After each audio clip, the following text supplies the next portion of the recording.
Hey everybody, welcome back to an episode of Pay Per Review. I'm War Machine MJ. With Rodimus Prime. We are the 3 Count Mafia. And we're here today to talk about WWE Extreme Rules. Yeah, Philadelphia knows a lot about being extreme, just as Paul Heyman.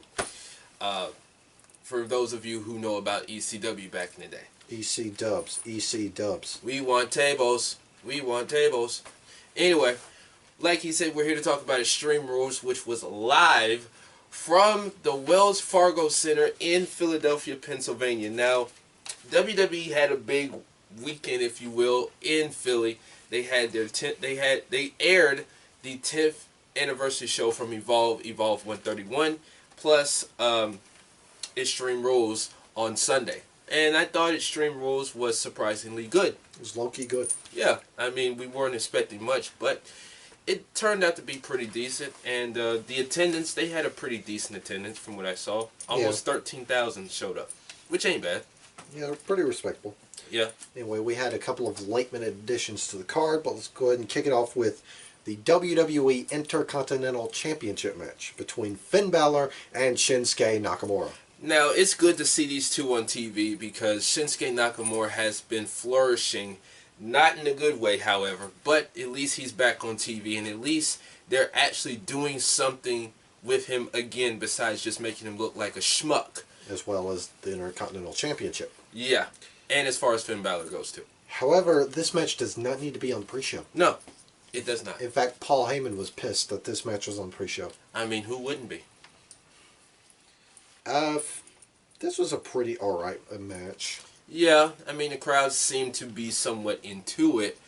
But in the end, Shinsuke Nakamura, out of nowhere, became your new Intercontinental Champion. And he is the second person to hold both the WWE and IWGP Intercontinental Championships. Who is the first? Chris Jericho. There's a trivia for the day. Anyway, 7 minutes, 40 seconds, 2 out of 5. That's awful. Very awful. But at least they got some TV time, and at least Shinsuke Nakamura is in title prominence. I guess that's what I'm trying to say. Yeah. Next, we had something that was a little better than the last, but not as good as the rest. We had, for the WWE Cruiserweight Championship, Drew Gulak taking on Tony Nese. Yes, Drew Gulak coming in as the hometown boy. The crowd was definitely lit for their boy. He was defending the championship, as he mentioned, against the premier athlete, Tony Nese. You know, Tony Nese has been on this quest to get the championship back. He said at Stomping Grounds, "You did not beat me because I was the champion. So therefore, since you won, I'm coming back for my championship." And these two, they delivered. It wasn't their best match, but it was good for what it was worth. Yeah, obviously Tony Nese is better chasing the title than he is holding the title. Yeah. What did you think of his title run? Meh. I mean, it could have been worse. At least it wasn't like when somebody else held the title and 205 was the shits. We're not going to say his name, but you get who I'm talking about. Well, they didn't have Triple H in charge when they had the Fighter at Blink 182 concert. Yeah. I like how at Fight for the Fallen they referenced him and called him Scum. Yeah. Because it was during the match with Joey Janela. They said Joey Janela fought Scum at a Blink 182 concert. Yeah, I like that. Like that. Anyway, Drew Gulak won with the Gulak. 7 minutes, 25 seconds, 3.5 out of 5. Not the best cruiserweight match, but... Yeah, it was good for what it was worth. Yeah. And we kicked off the show with something that was surprisingly good. We had the No Holds Barred tag team match. They're never going to let me live that down. No. Between the best in the world, Shane O'Mac, and the actual best in the world, Drew McIntyre, taking on Roman Reigns and The Undertaker. Or as they called them, the Graveyard Dogs. Now, it's not the worst name. I'm not gonna say I'm not gonna sit here on camera and say I like the name because I don't. But it's just as bad. Yeah. It sounds like you open up a hot dog stand in a graveyard. Like, bruh, like that sounds like a fucking rock band. The Graveyard Dogs. We're gonna go see the Graveyard Dogs in concert. Oh, before we get to this match, there was a bit of character work for the Cruiserweight Championship match. Post-match, there was a video of Drew Gulak putting on side plates to his belt. He said he never took off the Tony Nese side plates because he didn't beat Tony Nese. Ah, That's clever. a nice touch. Clever. Anyway, back to the no holds barred. Oh, God. This was surprisingly good. It was. I mean, The Undertaker, from what I heard and what I read, he really looked like he was himself. He was enjoying himself. He really wrote the wrongs of that shit match from Saudi Arabia with Goldberg. Yeah. And the crowd was really into this match. I mean... There was even a moment where when Taker got the hot tag, you saw Roman's face. He was marking out over Undertaker. Yeah, and boy, Undertaker, I mean, he looked like he was not slowing down at all. He looked like the Undertaker from, say, like 10 years ago. Yep. Yeah, there was some wicked shots in this one. Like, I think it was Roman eating that Claymore on the outside. Yeah. Yeah. And then I like that spot where I think where Undertaker choked Slam Shane. You know, he did the little throat slash, and Drew just popped up behind him. Yeah, that was great. That was incredible. I'm telling you, they got to book Drew McIntyre stronger. Oh, because he's way better than this bullshit here. Yeah. Anyway, Reigns and Taker won. 17 minutes even, 4 out of 5. Now they're going to go off and open up a hot dog stand in the graveyard. Or start a rock band called the Graveyard Dogs. Their first album's coming out this year. After Undertaker refuses to put Drew McIntyre over at SummerSlam. Oh, God. If that happens. I don't know. I think it could be good. Yeah. Next, Keyword. Next was for the Raw Tag Team Championships. It was the top guys doing top guy things. Say yeah. Yeah. Top guys. Taking on the Penitentiary. Yeah. The Usos.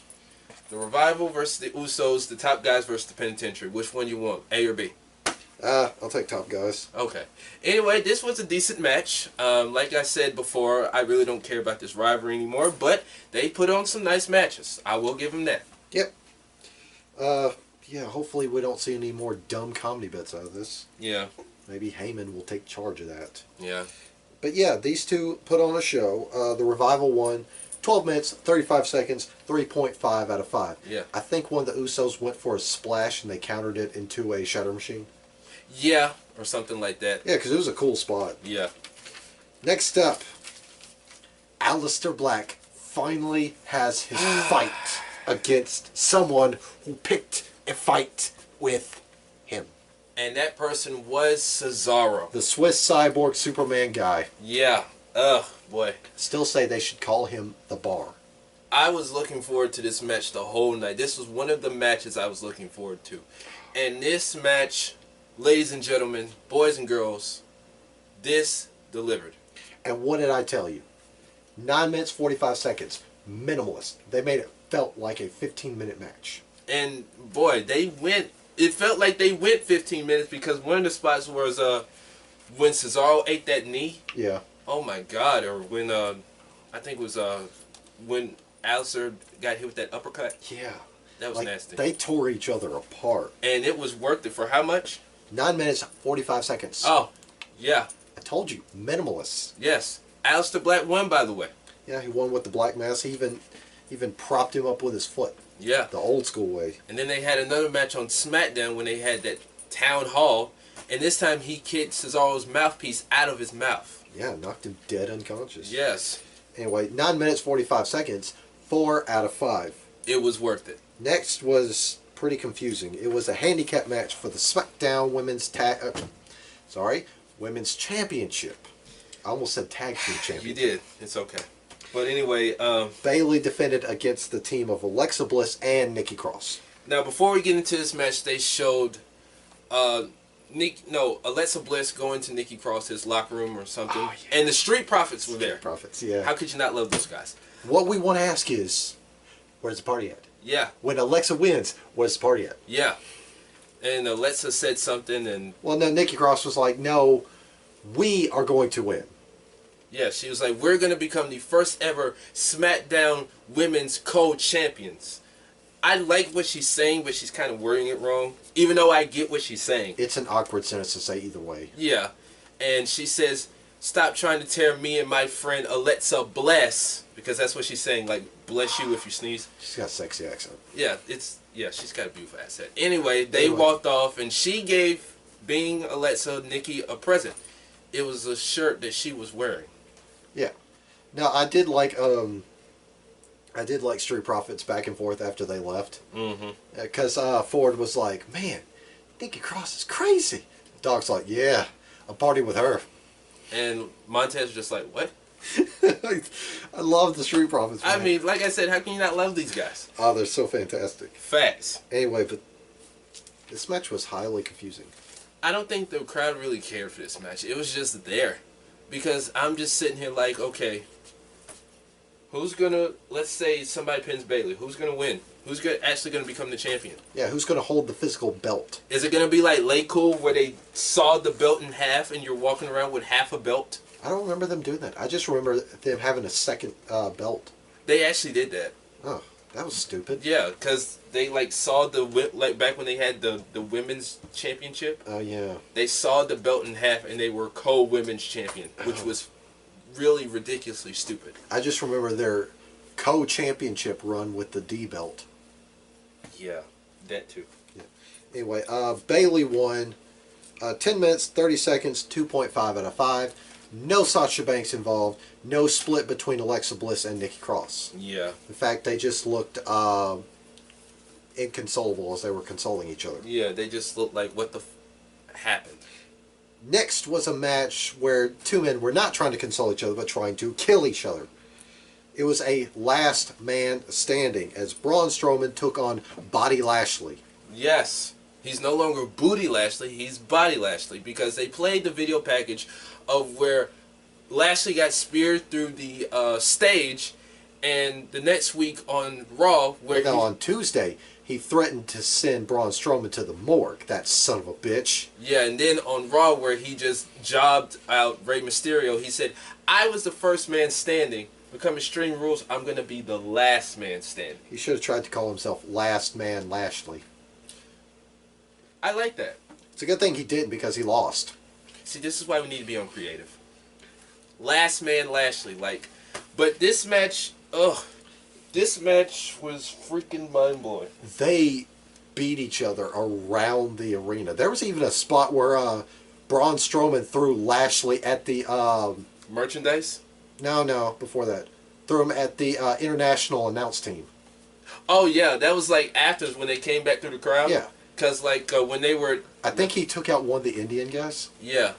Because they just got murdered. Like, when they were at the merchandise stand, Strowman suplexed him. I thought he was going to fall on his head. I was like, oh, snap. Yeah, he hit the wall and he knocked off one of the merchandise walls. Yeah, but honestly, truth be told with y'all, I really didn't give a F about this match. But I was corrected because this match delivered. This match tore the house down. And the crowd was really into this match. They loved it.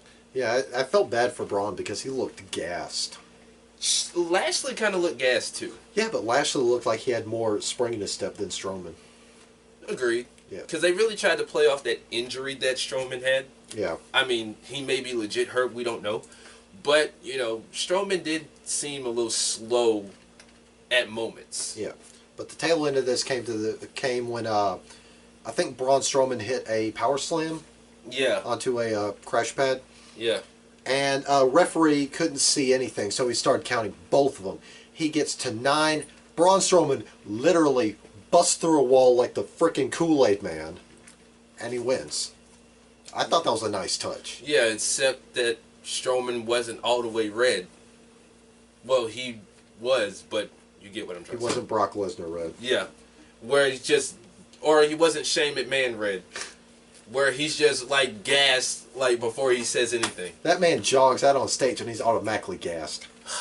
Jesus Christ. Anyway, Braun Strowman won 17 minutes, 30 seconds, 5 out of 5. That was a sleeper match. Yes. A very, very good match. An excellent match. Again, I didn't give a F about this match, but 5 out of 5. Next up was a triple threat match for the SmackDown Tag Team Championships. We had the Planet's Tag Team Champions, Daniel Bryan and Eric Rowan, taking on The New Day and Heavy Machinery. Now, from the event that we went to as of this recording, Heavy Machinery is much bigger in person compared to what they are on TV. Oh, you were saying that when we went to NXT in Birmingham. Yeah, especially Otis. Good Lord. Talk about somebody that ain't got no neck. I'm not trying to be funny, but, you know, we've seen these two. This is our second time seeing them in person. And Otis is much bigger in person than he is on TV. Yeah, he's much more stockier. Yeah. But, as I mentioned, Heavy Machinery has been used very properly. I stand corrected on them as well. And, you know, they did a pretty decent job in this match. Yeah, they've been doing a lot of great work, especially Money in the Bank. It was Stomping Grounds. Stomping Grounds, that's what it was. Yeah. Stomping Grounds. Yeah. They put on a good match there. They put on a good match here. Yeah. I mean, they have the potential with the way that they've been booked. They had the potential to be tag team champions compared to what they were in NXT. I think they might be tag team champions sooner rather than later, given the depth of the SmackDown tag division. Yeah. Yeah. Yeah. Because, I mean, who else are they going to put the belts on? B Team? No, no, no. God. Why did they even put the belts on them on Raw? Because they were flanked by The Miz. Anyway.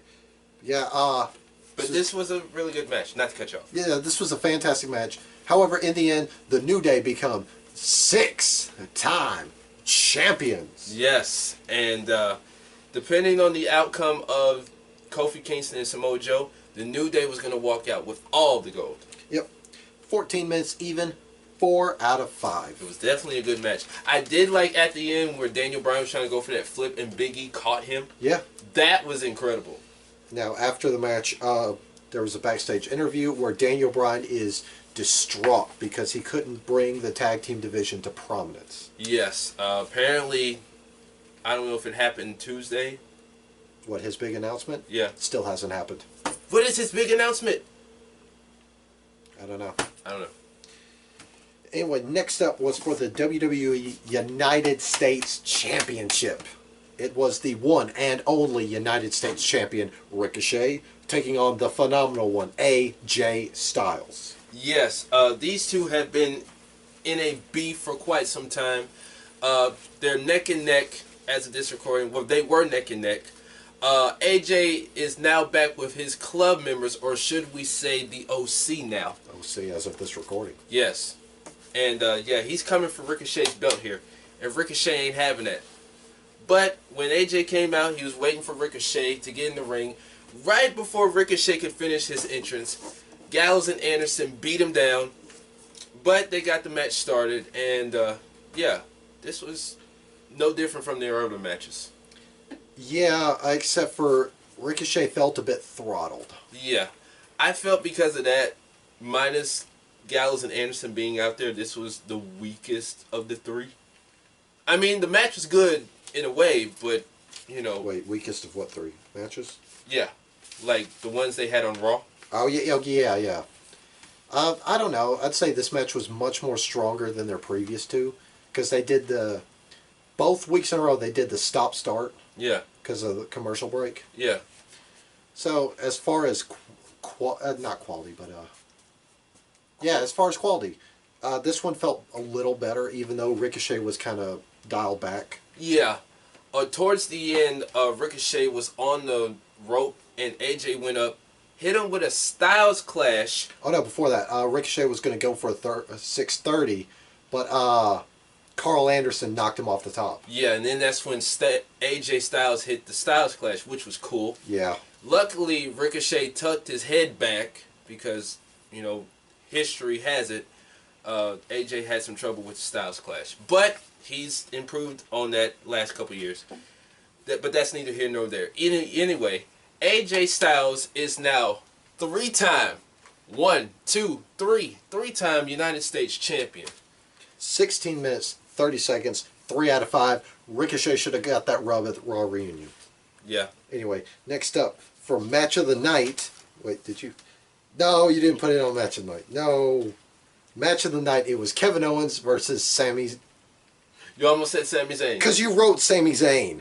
I did. Dolph Ziggler. That's your fault. That is my fault. I take the blame on that. Kevin Owens versus Dolph Ziggler. Yeah.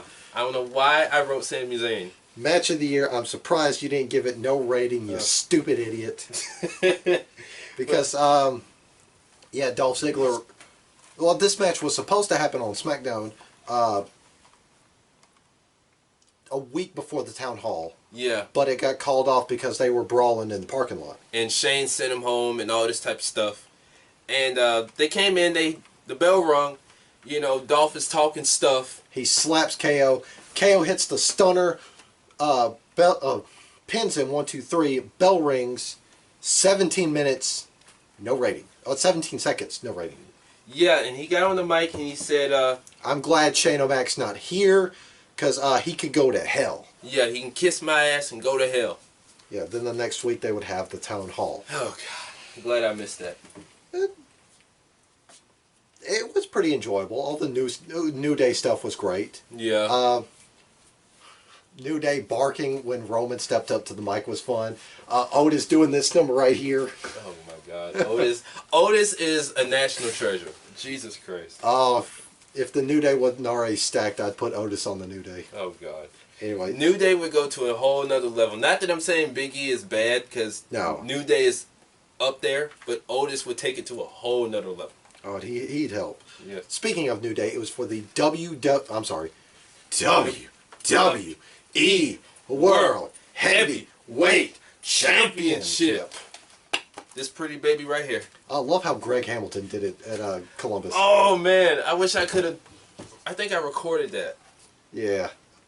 I didn't because my phone was running out of space. Yeah, well, my phone was running out of space towards the main event. And I like how after he climbed out of the ring, he acted like he pulled something. Yeah. Oh, that was great. That was nice. Anyway, it was Kofi Kingston taking on Samoa Jealous Joe. Yeah, now they played the video package of what's been happening with them the last couple weeks. Yeah, including this number right here. Yeah, and Joe said, well, last few weeks, when I put your ass to sleep, you've realized that I'm going to take your championship. Yep. And unfortunately, he did not do that because I felt like the match was kind of slow and the crowd was kind of tired, yeah, if you will. Yeah, didn't really feel like a big deal. Yeah, I mean, they put on a match for what it was worth. How long did it last? 9 minutes, 45 seconds. Yeah, I mean... It went the same length of time as Cesaro, Aleister Black. Yeah, but, you know, the crowd was more into that match than they were in this one. Yeah. So, yeah. But Kofi Kingston won. New Day walked out of the Wells Fargo with that drip. Yeah.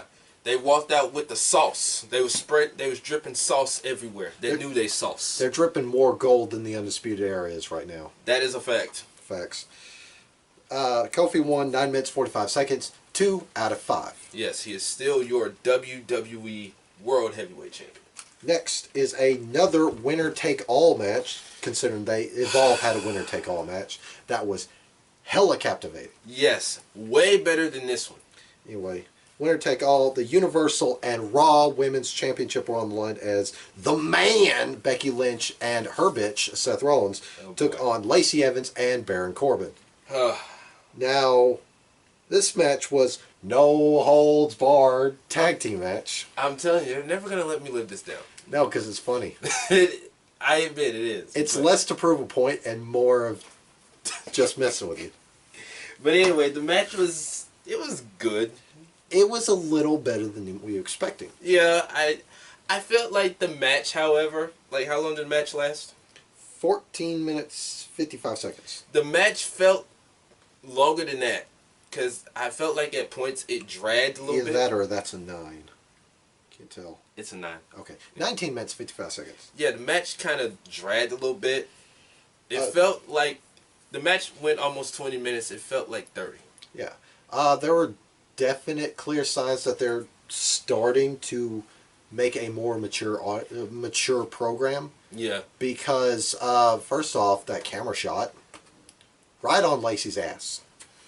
because she had Seth embroidered on the seat of her wrestling gear. All you saw was a big bubble butt, known as Lacey Evans.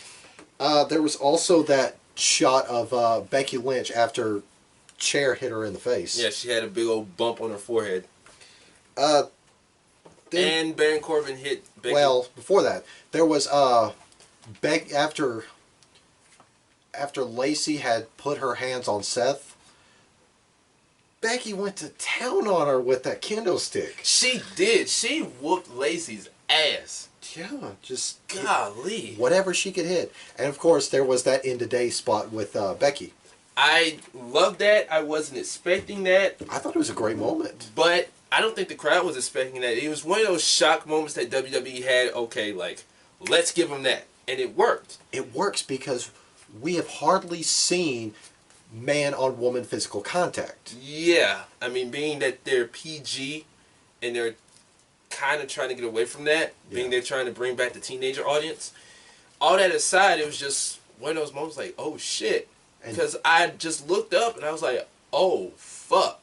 And Becky was the right person to eat that move. And he looked at Seth and he said, what are you going to do, you little piece of shit? And then Seth went to town. Seth went off. He was lit all over Baron Corbin. He had like a whole wellspring of kendo shots, chair shots, and a couple of stomps. Yeah.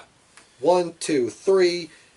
Becky Lynch and Seth Rollins retain. 19 minutes and 55 seconds, 3.5 out of 5. Now, however, that was not the end of Seth Rollins' night as the Beast cashed in. Now, before the match, Brock Lesnar's advocate, Paul Heyman, came out there and said...